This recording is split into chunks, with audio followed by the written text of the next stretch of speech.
sister she barely knows, a precocious 13-year-old who holds a disquieting grip on the town. As Camille works to uncover the truth about these violent crimes, she finds herself identifying with the young victims a bit too strongly. Clues keep leading to dead ends, forcing Camille to unravel the psychological puzzle of her own past to get at the story. Dogged by her own demons, Camille will have to confront what happened to her years before if she wants to survive this homecoming.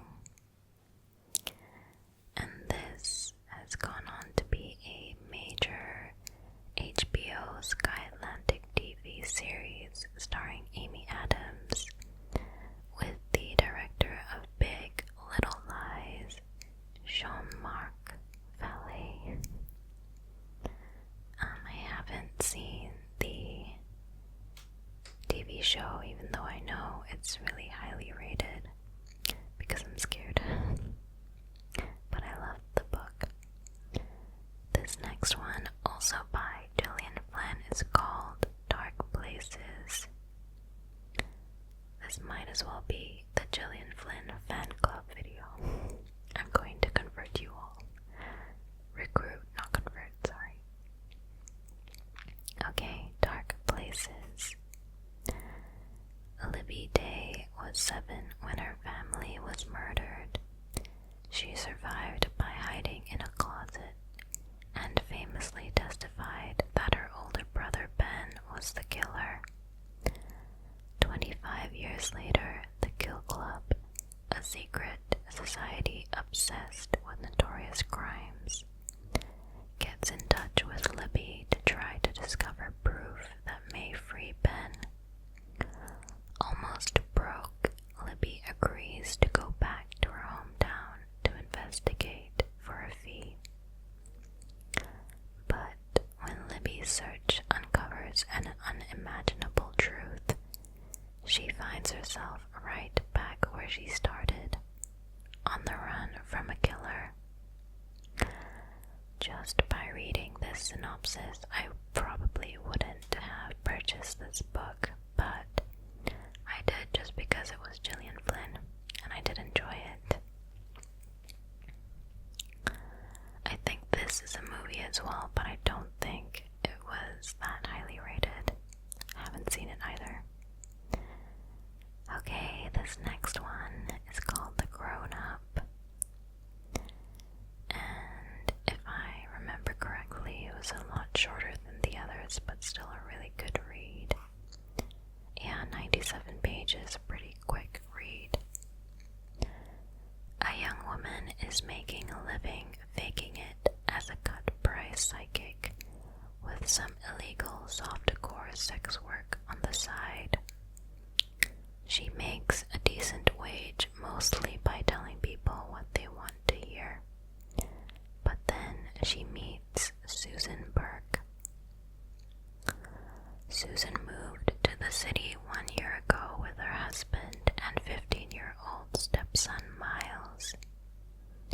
They live in a Victorian house called Carterhook Manor. Susan has become convinced that some malevolent spirit is inhabiting their home. The young woman doesn't believe in exorcism or the supernatural. However, when she enters the house for the first time, she begins to feel it too, as if the very house is watching her, waiting, biding its time. Also loved this read. Actually, as I'm reading these summaries, it's as if I'm finding out about the books all over again, because I honestly cannot remember what happens in them. I'll have to read them again. I think I'm going to do that next, because I've been reading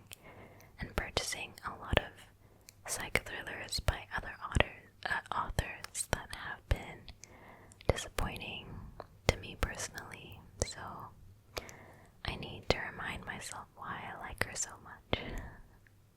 And of course, you've heard about this one. It's Gone Girl, her most popular book.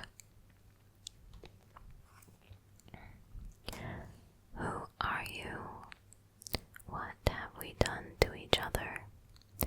These are the questions Nick Dunn finds himself asking on the morning of his 5th wedding anniversary, when his wife Amy suddenly disappears. The police suspect Nick. Amy's friends reveal that she was afraid of him, that she kept secrets from him. He swears it isn't true. A police examination of his computer shows strange searches. He says they weren't made by him. And then there are the persistent calls on his mobile phone. So what really did happen to Nick's beautiful wife? Okay, that is the end of my Gillian Flynn kind of collection that I have. I believe that's all the books that she has out at the moment. Okay, this is a nice little transition, the same genre, and I'm sure you've heard of this one. It's called The Girl on the Train by Paula Hawkins. Also, another popular psych thriller. Give me just a second to get the summary up. Paula Hawkins, there we go.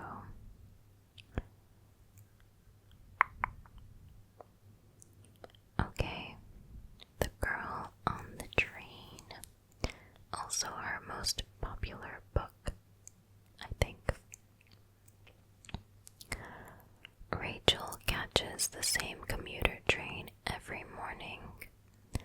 She knows it will wait at the same signal each time, overlooking a row of back gardens. She's even started to feel like she knows the people who live in one of the houses. Jess and Jason, she calls them. Their life, as she sees it, is perfect. If only Rachel could be that happy.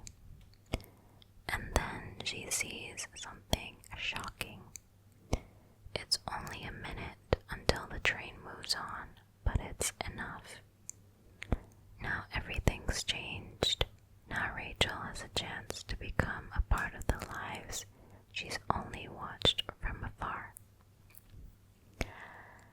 And then there's another book by Paula Hawkins that I also liked, called Into the Water.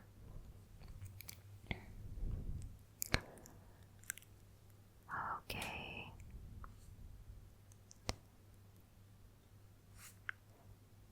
Just days before her sister plunged to her death, Jules ignored her call. Now Nell is dead. They say she jumped, and Jules must return to her sister's house to care for her daughter and to face the mystery of Nell's death. But Jules is afraid of her long-buried memories of the old Mel house, of this small town that is drowning in secrecy, and of knowing that Nell would never have jumped. I'm not sure if she has any other books. I feel like she does, but these are the only two that I've read and enjoyed. Okay, let's take a little psych thriller break. This one is called The Vegetarian by Han Kang. I keep pressing on the book in my library, and I forget that I have to look them up in the Kindle store. Han Kang, H-A-N space K-A-N-G.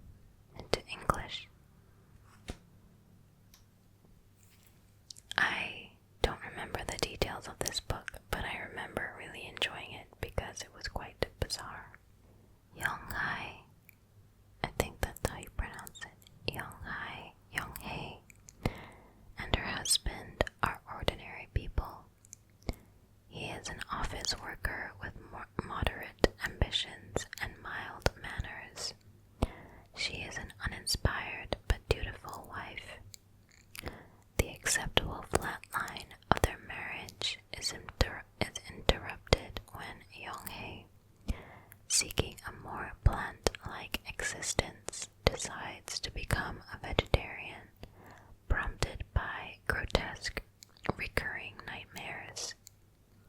In South Korea, where vegetarianism is almost unheard of and societal mores are strictly obeyed, Young-hae's decision is a shocking act of subversion. Her passive rebellion manifests in ever more bizarre and frightening forms, leading her bland husband to self-justified acts of sexual sadism. His cruelties drive her towards attempted suicide and hospitalization. She unknowingly captivates her sister's husband, a video artist. She becomes the focus of his increasingly erotic and unhinged artworks, while spiraling further and further into her fantasies of abandoning her fleshly prison and becoming impossibly, ecstatically, a tree.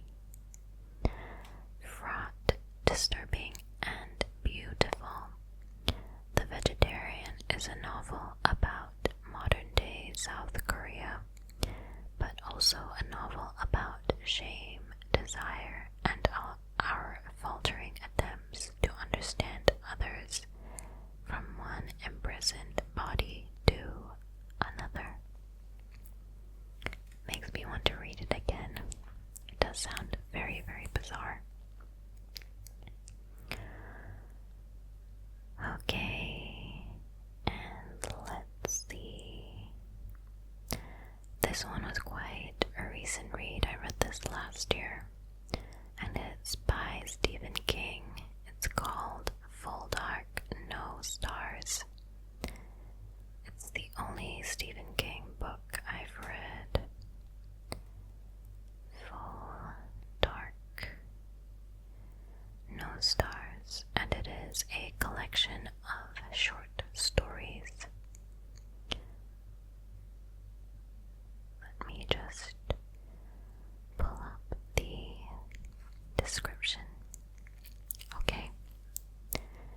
Is it possible to fully know anyone, even those we love the most?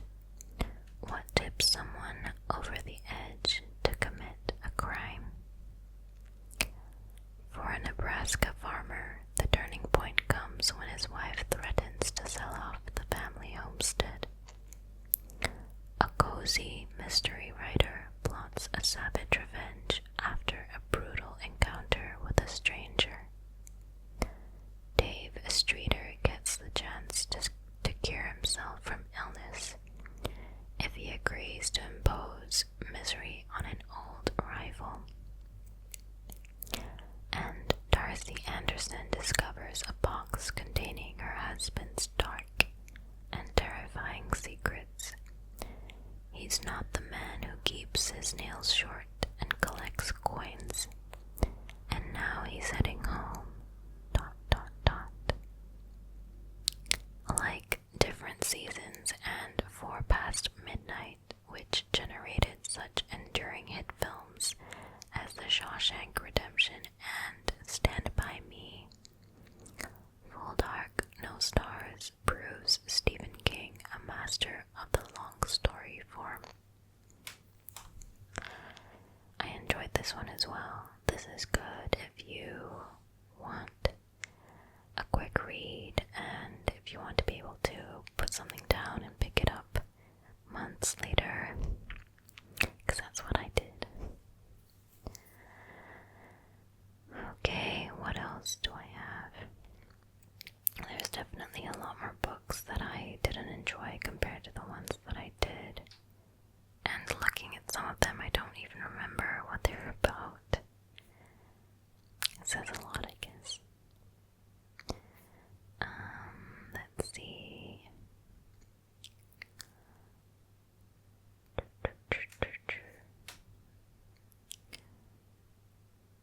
Okay, I think I did enjoy this one. It is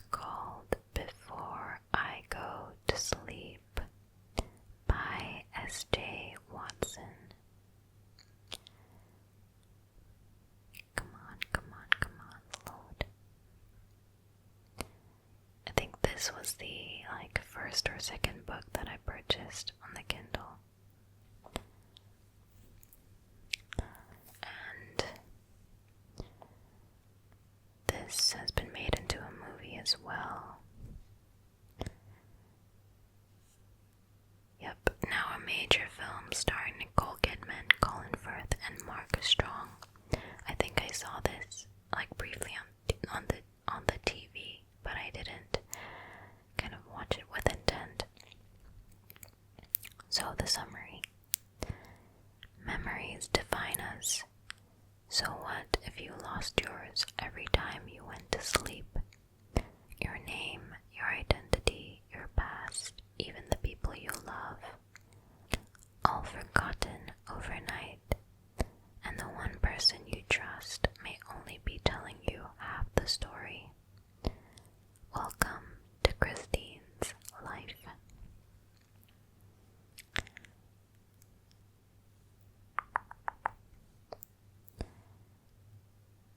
Okay, I saw another one that I wanted to share as well.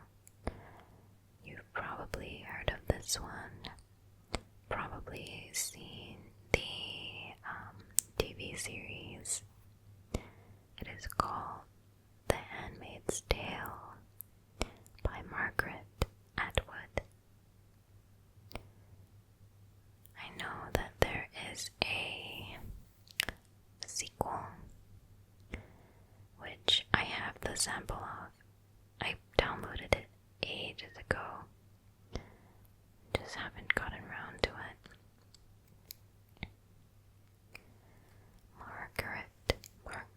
Margaret Atwood. Okay, the sequel is called The Testaments, and I'm just going to read the summary of The Handmaid's Tale.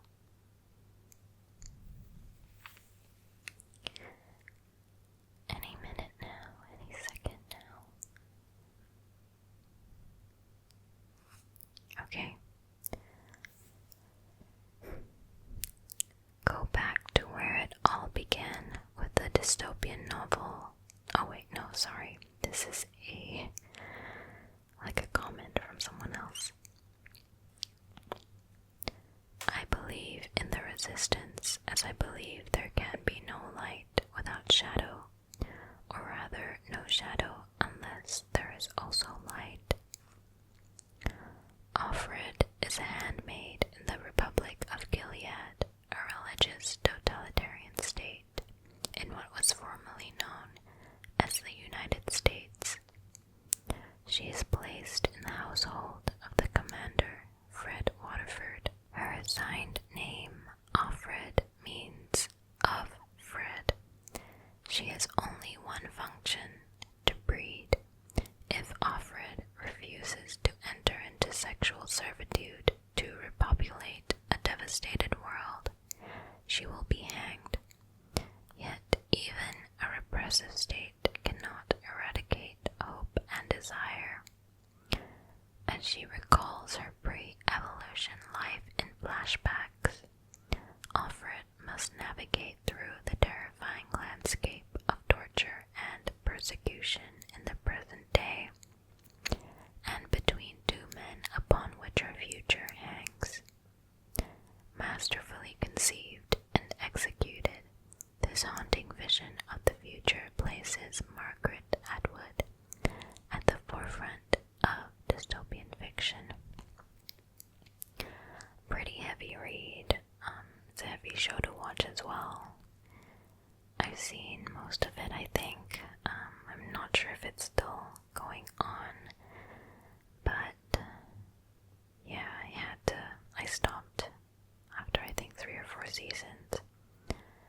I think it's just the kind of show where you need to be in that mindset to watch, and it's not something you can binge because it's so bleak.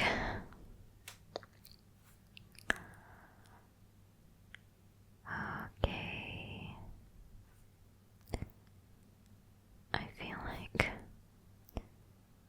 all of these I either do not remember reading or I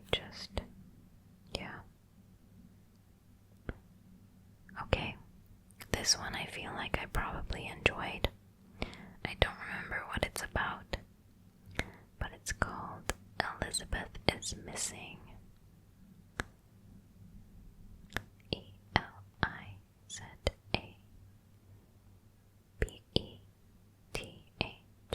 is Missing by Emma Healy.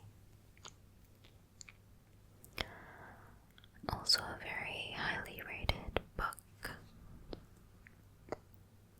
Oh, and it's now a major BBC drama. Did not know that. I'm not sure what genre this is actually. Okay. How do you solve a mystery when you can't remember the clues? Maud is forgetful. She makes a cup of tea and doesn't remember to drink it. She goes to the shops and forgets why she went. Sometimes her home is unrecognizable, or her daughter Helen seems a total stranger. But there is one thing Maud is sure of. Her friend Elizabeth is missing. The note in her pocket tells her so, and no matter who tells her to stop going on about it, to leave it alone, to shut up, Maud will get to the bottom of it. Because somewhere in Maud's damaged mind lies the answer to an unsolved 70-year-old mystery. One everyone has forgotten about, everyone except Maud, ...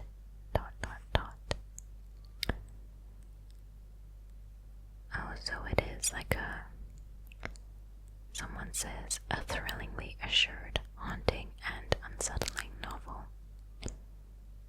Yeah. Pretty sure I enjoyed this one. Okay, let's see.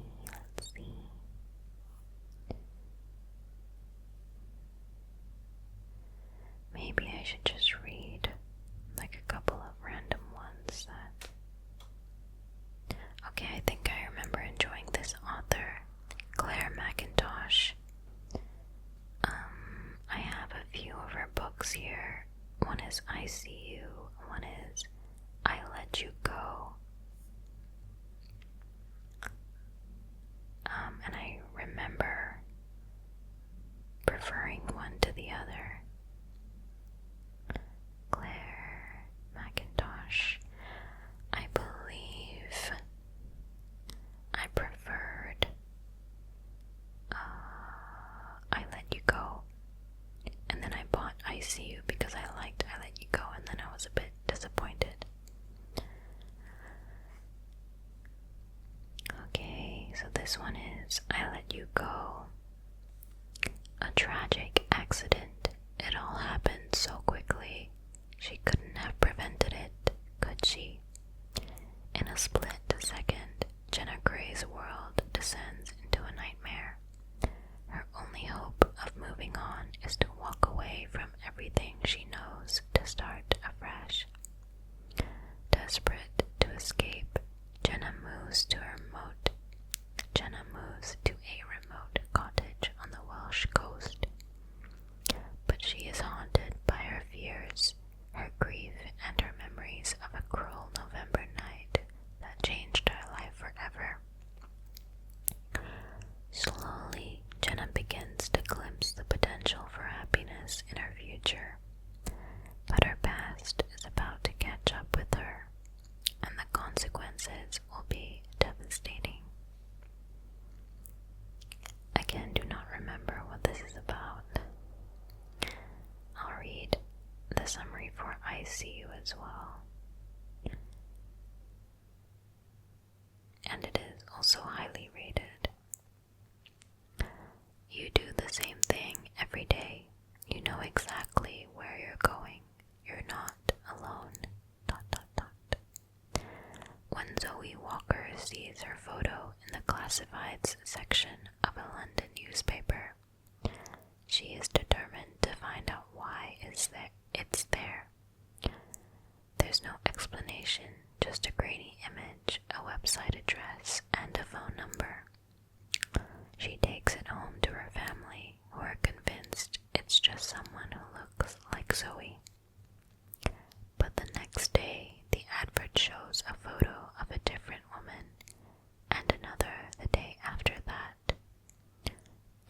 mistake, a coincidence, or is someone keeping track of every move they make? ...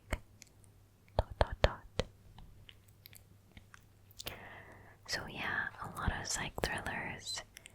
There are quite a few more in here that, as I said, I was quite disappointed by, or just, that kind of like, I could have done without it feeling. I don't like to... Oh, okay, let me read one more. I think I enjoyed this. It's called What If Your Whole Life Was Based on Lies by T.M. Logan. I think it's just called Lies, and that was the, kind of the slogan leading up to it. T.M. Yeah, but if you enjoyed this, let me know if you want me to share the books that I didn't like as well.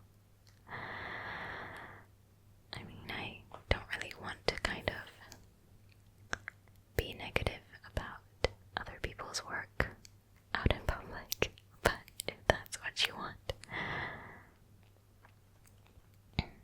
Also, if you have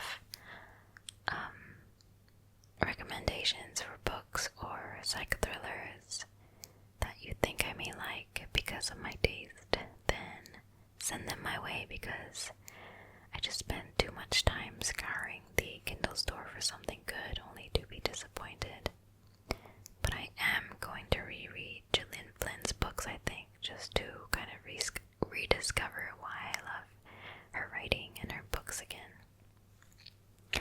So this one, Lies. Joe Lynch is just an ordinary, happily married man until one split-second decision throws his life into crisis. When Joe sees his wife having a confrontation with family friend Ben, it's the first hint that she's been lying to him about everything. And when he steps in to protect her, a harmless shove knocks Ben to the ground, and he's not moving. ...